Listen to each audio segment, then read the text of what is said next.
Bonjour à tous.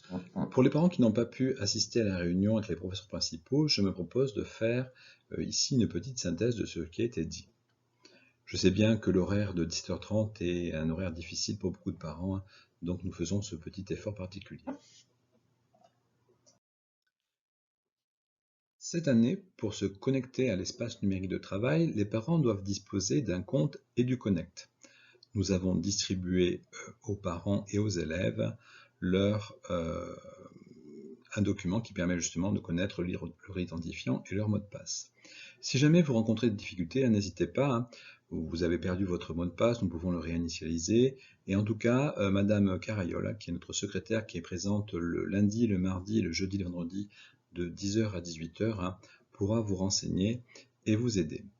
Alors, ce compte EduConnect, il y a deux façons de l'utiliser. Soit vous vous connectez directement, vous allez sur le site du collège et vous vous connectez directement avec vos comptes EduConnect. Et dans ce cas-là, vous aurez accès au cahier de texte, aux emplois du temps. Je vous invite à aller aussi sur l'onglet Pronotes, qui permet bien sûr d'avoir les notes, mais aussi d'avoir un emploi du temps qui est mis à jour en temps réel. Deuxième façon de se connecter, c'est d'aller sur le site national EduConnect. Et dans ce cas-là, vous pouvez vous connecter, vous rentrez dans l'espace parent et vous pourrez notamment faire votre dossier de bourse si vous êtes éligible. Alors aujourd'hui, les choses sont très simples. Pour constituer son dossier de bourse, il suffit simplement pour vous d'avoir votre numéro fiscal qui est enregistré sur votre déclaration fiscale, de renseigner ce numéro fiscal et tout simplement le dossier est bouclé. Alors n'hésitez pas à faire votre dossier de bourse d'ici la fin du mois de septembre.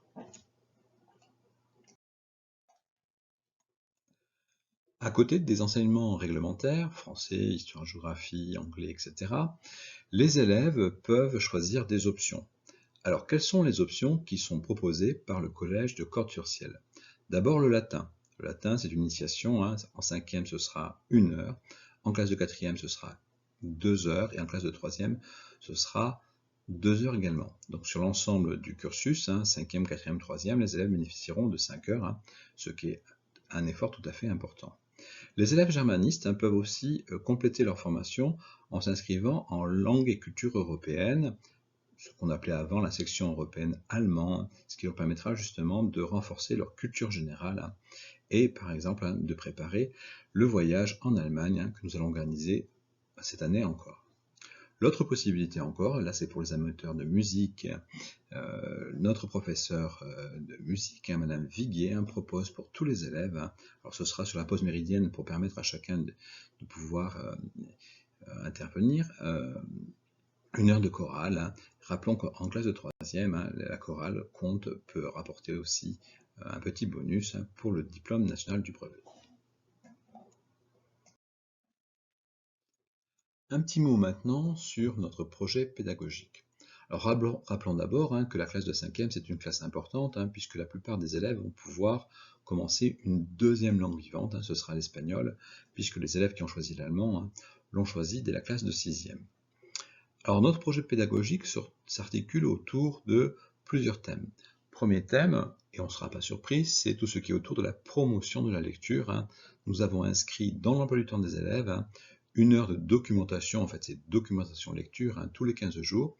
Ça permettra notamment aux élèves d'avoir accès au CDI et puis bien sûr de se voir présenter le prix Valserou. Alors le prix Valserou de littérature autour de l'imaginaire médiéval, c'est un prix qui a été créé par notre documentaliste Madame Gaumont et qui permet justement, qui a comme objectif d'inviter les élèves à lire et à développer leurs compétences autour de la lecture. En fait, ici, les élèves vont devenir membres d'un jury, ils vont lire 3 livres et devoir en sélectionner un à l'issue de l'année. Une initiative aussi tout à fait intéressante conduite par Madame Darrois pour promouvoir l'orthographe, c'est ce qu'on appelle le chevalier des mots. Alors les élèves de 6e connaissent ce petit exercice que nous allons essayer de généraliser en classe de 5e. Il s'agit tout simplement d'entraîner les élèves autour d'une dimension un peu ludique autour de l'orthographe. Cette année, dans le cadre de notre projet d'établissement, nous souhaitons développer au niveau de la classe de 5e ce qu'on appelle une classe verte. Alors l'idée est très simple, c'est un séjour de 2 jours avec une nuitée et les élèves vont pouvoir, autour d'une thématique qui s'appellera le développement durable ou l'environnement, avoir une visite des parcours qui sont construits par les professeurs. Alors la thématique qui semble se dessiner, nous y travaillons encore, c'est autour justement de l'ours, avec un travail notamment autour d'un auteur qui écrit des ouvrages qu'on appelle des polars verts. Tout aussi important, dans l'emploi du temps des élèves, là c'est sur la base du volontariat, les élèves pourront faire 1 heure de devoir fait. Alors ici ce sera encadré par des assistants d'éducation et c'est inscrit dans leur emploi du temps, c'est sur la base du volontariat. Les élèves germanistes, je l'ai dit, cette année encore, nous l'avons fait l'année dernière, pourront bénéficier aussi d'un voyage en Allemagne. Madame Huck est en train de peaufiner, de finaliser ce très beau projet. Enfin, dans le cadre de projet d'établissement, nous avons commencé l'an passé et nous poursuivons cette belle initiative avec la mise en place au mois de mai d'une semaine des arts. Donc là, pour l'instant, le programme, vous le comprenez, n'est pas encore construit, mais nous avons la chance de disposer au Collège de Cordes, sur le territoire cordé, de nombreux artistes, peintres, vidéastes, compagnies de théâtre, sculpteurs, artistes contemporains. En tout cas, le programme s'annoncera riche. Enfin, dans le cadre du parcours à venir, au niveau de la classe de 5e, nous souhaitons poursuivre l'effort engagé, notamment autour de la visite d'entreprise et de la rencontre de professionnels. C'est notre objectif pour la classe de 5e. Alors la classe de 5e, c'est une classe un peu particulière puisque les élèves l'année dernière, il y avait un enjeu qui était leur bonne intégration et leur découverte du collège. Là, en classe de 5e, maintenant, ils sont complètement familiarisés avec le fonctionnement d'un collège. Alors l'enjeu, c'est quoi? D'abord, notons qu'en classe de 5e, les élèves ont terminé leur cycle 3, CM1, CM2, 6e, et rentrent dans le cycle 4, le cycle des approfondissements, c'est-à-dire que là, on va justement faire en sorte d'enrichir leurs connaissances, leurs compétences et leur culture dans le domaine scolaire.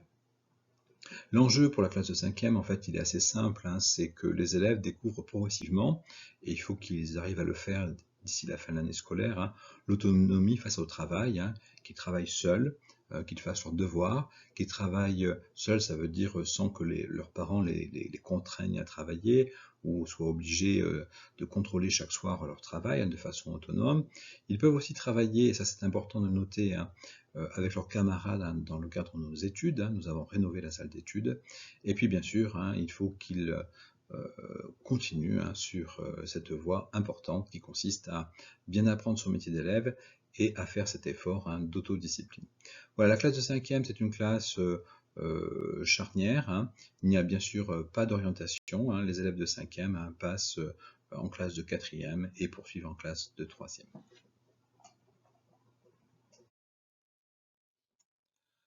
Un petit mot concernant les relations avec les parents. Alors comme chef d'établissement, moi ce que je souhaite, c'est que les relations avec les parents soient le plus fluides possible et construites sur la confiance.